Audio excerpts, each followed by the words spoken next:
안녕하세요. 마틀다입니다. 오늘은 자신의 이름을 밝히는 것을 원하지 않는 어떤 분의 하느님 체험담을 들려드리겠습니다. 메주고리에가 제 영혼에 딱 붙어있는 어린 시절의 트라우마를 극복하는데 어떻게나 도움이 되었는지요. 가끔씩 저는 누군가와 대화하면서 이런 질문을 받습니다. 인생의 첫 기억은 무엇입니까? 불행하게도 저의 첫 기억은 누가 저를 물속에 쳐박고 너무도 오랫동안 누르고 있었다는 것입니다. 그런 다음 화가 난 남자가 저를 물에서 꺼내 자신의 얼굴 가까이 들어올리더니 가만히 있지 않으면 물에 빠뜨려 죽일 거라고 했습니다. 자라면서 이 남자가 제 아버지라는 걸 알게 되었습니다. 제가 2살쯤 되었을 때 아버지가 퇴근하기를 집 앞쪽 창밖을 내다보며 기다리다가 문 앞에서 아버지를 맞았던 것 같습니다. 안타깝게도 저는 기다리는 동안 창틀에 닿을 만큼 키가 커서 그걸 입으로 씹었던 것 같습니다. 문을 열고 들어오는 아버지를 맞으러 창문에서 떨어져서 갔는데 아버지는 제가 창틀 나무를 망가뜨린 것을 눈치챘습니다. 반가워하는 저를 아버지는 이리저리 밀치며 어떻게 그런 바보 같은 짓을 할 수 있냐고 소리질렀습니다. 곧 제 인생은 저를 보호하고 안내해 주어야 할 사람의 사랑을 못 받는 세상에서 생존하기 위해 길을 찾아 헤매는 식으로 바뀌었습니다. 저는 아버지 주위에 얼씬하지 않아야 그 분노를 피할 수 있다는 걸 알게 되었고 아버지는 다른 자식들보다 저에게 유독 화를 냈습니다. 아버지는 제가 하는 모든 일에 트집을 잡고 모질게 대했습니다. 한 8살쯤 되자 아버지는 신체적인 상처에 감정적 트라우마까지 주기 시작했습니다. 점점 견디기 어려워졌고 긴장하게 되고 두드러기가 생기고 오줌을 싸게 되어 아침마다 한바탕 난리가 났습니다.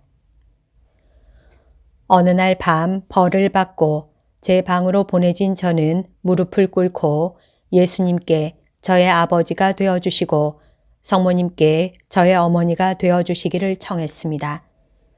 빛이 창문을 통해 들어와 제 위에 머물렀습니다. 깊은 평화를 느꼈고 제가 필사적으로 갈구하던 사랑을 느꼈습니다. 막 첫 영성체를 받은 때였는데 특별한 그날에도 똑같은 느낌을 받았습니다. 그날부터 저는 마리아와 예수님께 가면 사랑과 보호를 받을 수 있다는 걸 알았습니다. 해군에 입대하기 위해 떠나는 날까지 계속된 학대로부터 저 자신을 보호하기 위해 제 안에 벽을 쌓고 있다는 걸 저 자신은 몰랐습니다. 불행하게도 그 벽은 악마가 저에게 진정한 사랑이 무엇인지 경험하지 못하도록 최대한 막기 위해 붙어있는 것임을 알았습니다. 다행히도 8살 때 영적 부모가 되어달라고 한 기도가 평생 저를 지탱해 주었습니다. 믿음을 지킬 수 있는 은총을 많이 받았기 때문입니다.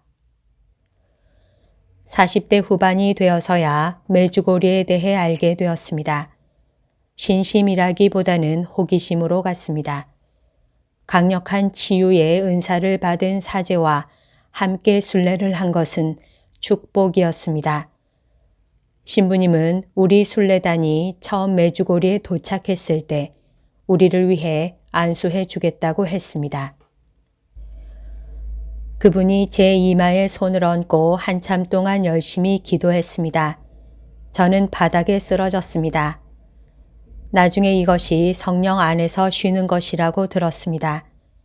저의 아주 깊은 내면에서 그렁그렁 소리가 나왔습니다.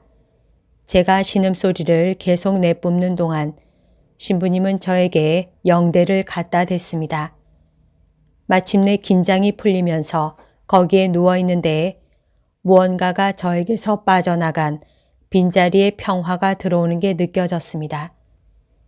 이 거룩한 사제는 제가 경험한 모든 트라우마로 인해 제 마음에 악마가 붙어 있었다고 했습니다.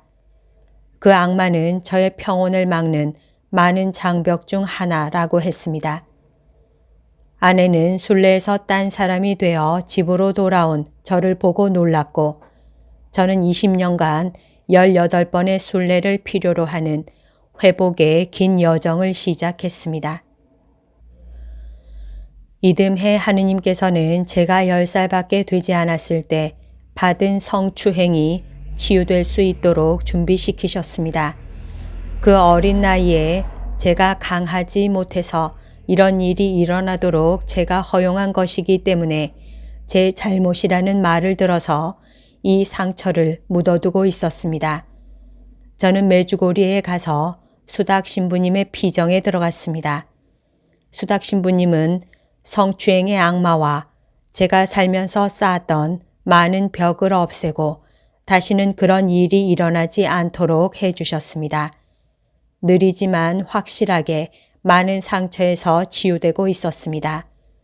이 치유 과정은 그 후 15년간 계속되었고 하느님은 문제의 핵심에 도달할 때까지 여러 겹의 상처를 한 번에 한 겹씩 벗겨주셨습니다.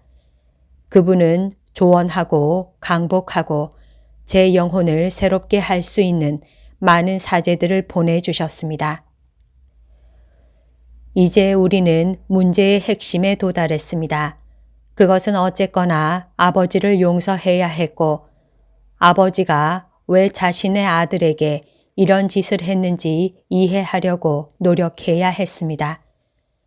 아버지 자신이 학대받은 아이였다는 사실을 깨달은 것 같습니다. 아버지를 불쌍히 여길 수 있게 되었고 그래서 용서의 문이 열렸습니다. 저는 어떻게 할지 몰랐지만 아버지를 사랑하려고 노력했습니다. 저의 첫 생각은 아버지가 정말 나를 태어나게 해주셨고 비록 약하게나마 가톨릭 신앙을 소개해 주었기 때문에 제가 평생 버텨올 수 있었기에 감사하다는 것이었습니다. 이 과정에서 아버지와 그의 영혼이 영영 지옥에 갈 수 있다는 걱정이 들었습니다. 저는 2021년 9월에 마지막 메주고리의 순례가 되기를 바라면서 하느님께 아버지의 영원한 영혼에 자비를 베풀어 달라고 간청하러 가기로 결정했습니다. 8월에 저는 우리 교구에 있는 근처 성당에서 치유 미사를 드렸습니다. 신부님이 성령을 부르면서 작은 모임에 온 우리 신자들에게 뭔가가 느껴진다고 했습니다. 신부님이 말했습니다. 여기 연옥에서 아버지를 꺼내올 기도를 하는 분이 계시네요. 가슴이 터질 것 같았고 바로 제 얘기임을 알아챘습니다. 이런 일이 있은 후 얼마 안 되어 메주고리에 도착하자마자 처음 그곳에 온 순례자 2명과 함께 미리아나의 집 현관에 갔습니다. 저는 그들에게 기적을 찾기 위해 가지 말라고 설명했습니다. 기적이 찾아오게 하세요 라고 저는 말했습니다. 오후 8시 30분쯤이었는데 이 말을 하자마자 우리 셋 모두는 한 사제가 우리를 향해 길을 올라오는 걸 보았습니다. 사제는 바로 저에게 다가와 제 머리에 손을 얹고 말했습니다. 어린 시절을 박탈당하셨는데 그 어린아이가 되길 바랍니다. 온 몸이 폭발하는 걸 느꼈습니다. 그것은 완전한 정화의 느낌이었습니다. 사제에게 이 강복을 우연히 아버지 기일에 받는 게 참 이상하게 여겨진다고 이야기했습니다. 사제는 제 눈을 깊이 들여다보며 제 영혼을 꿰뚫어보며 당신 아버지는 많은 기도가 필요합니다. 라고 했습니다. 그 말을 들으니 참으로 기뻤습니다. 아버지는 지옥이 아니라 연옥에 계셨습니다. 하느님 감사합니다. 이제 저의 남은 여생을 아버지가 천국을 향해 나아가시도록 도울 수 있습니다. 이 순례에서 많은 사람들이 저에게 자신들을 위해 기도해 달라고 요청했는데 그 기도가 놀라운 방법으로 응답되고 있음을 알아차렸습니다.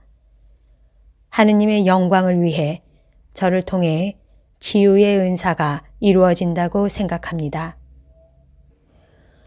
제가 입은 모든 상처는 하느님이 저에게 나중에 보내신 이들을 통해 하느님의 거룩한 손길을 제가 진정으로 이해하도록 하기 위함을 이제 알게 되었습니다.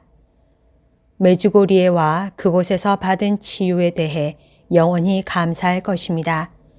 하느님께서 줄곧 의도하신 대로 저는 진정으로 사랑하고 사랑을 줄 수 있게 되었습니다.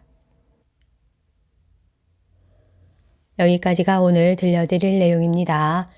이 글은 평화의 모후 사도에서 나오는 잡지 평화 2023년 1월호, 2월호에 실려 있습니다. 오늘도 하느님의 뜻 안에서 서로 사랑하는 하루 보냅시다. 사랑합니다. 축복합니다.